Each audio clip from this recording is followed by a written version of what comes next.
Friends, welcome to புவின் cooking சேனலில் போகலாம். இப்போ வந்து கடல் பாசி வச்சு பசங்க ஸ்கூல் விட்டு வர டைம் ஆகிடுச்சு. இப்போ அதுக்கான ஒரே சின்ன கடல் பாசி வச்சு இப்போ செய்யலாம் வாங்க. 250 கிராம் பால் எடுத்திருக்கேன். நல்லா ஊற்றிக்கலாம். அதுக்கு முன்னாடி சப்ஸ்கிரைப் பண்ணுங்கள். சப்ஸ்கிரைப் பண்ண மாட்டேன்றீங்க, சப்ஸ்கிரைப் பண்ணி விடுங்க. பால் காயட்டும். நல்லா ஹை ஃப்ளேம்லேயே வச்சு காயட்டலாம்.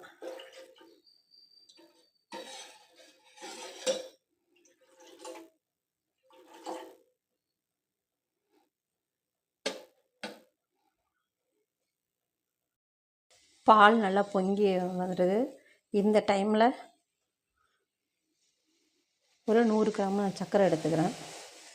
250 கிராமுக்கு 100 கிராம் கரெக்டாக இருக்கும். இந்த ஸ்வீட் கொஞ்சம் இனிப்பாக இருந்தால் கொஞ்சம் டேஸ்ட்டாக இருக்கும்.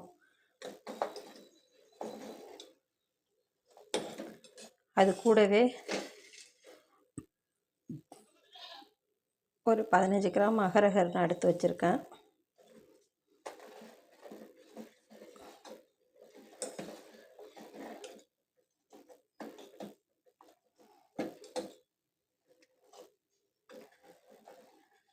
அகரகர் கரையிறதுக்கு கொஞ்சம் லேட்டாகும். அது வரைக்கும் நம்ம சிம்மிலே வச்சு நம்ம பாலை காய்ச்சி எடுத்துடலாம். நல்லா அந்த அகரகர்லாம் நல்லா கரைஞ்சி வந்துருச்சு. அகரெலாம் எதுவுமே இல்லை. அடுப்பை ஆஃப் பண்ணிவிட்டு நம்ம இதை வடிகட்டி ஒரு பவுலில் எடுத்துக்கலாம்.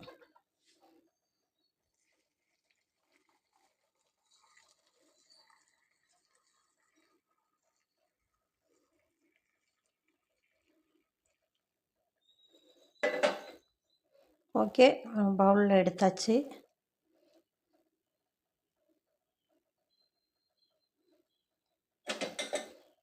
இது அப்படியே ஆறட்டும்.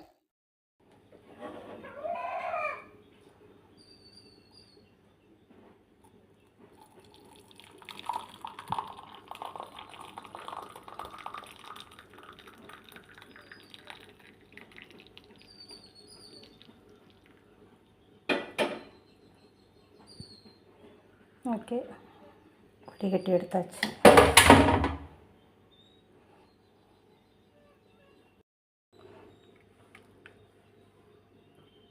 இது நானே கையில் வச்சுக்கிட்டு வீடியோ எடுக்கிறதுனால கொஞ்சம் சிரமமாக இருக்குது. இது வந்து இப்படி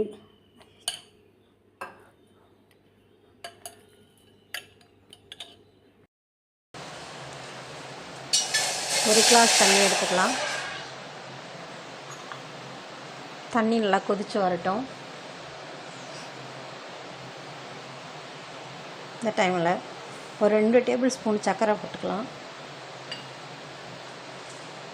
அகரகர் ஒரு 10 கிராம் போட்டுக்கிறேன். இது நல்லா கரைச்சி விட்டுக்கலாம். அகரகர் நல்லா கரைஞ்சி வரட்டும்.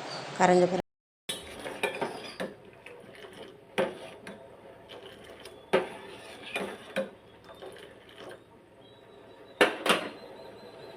அடுப்பு ஆஃப் பண்ணிட்டு வடிகட்டி எடுத்துக்கலாம்.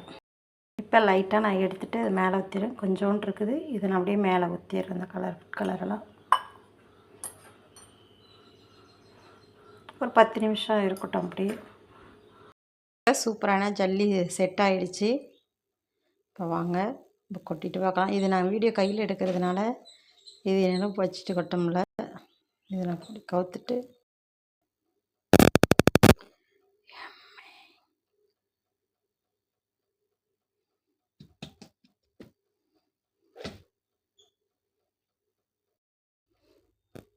வாங்க டேஸ்ட் பண்ணி பார்க்கலாம். அப்படியே செம்மையாக இருக்குது.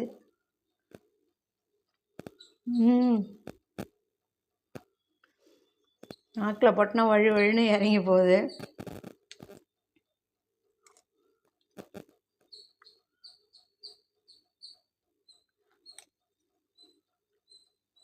சூப்பராக இருக்கு. இதை செஞ்சு கொடுங்க, பசங்க ரொம்ப விரும்பி சாப்பிடுவாங்க. தேங்க்யூ.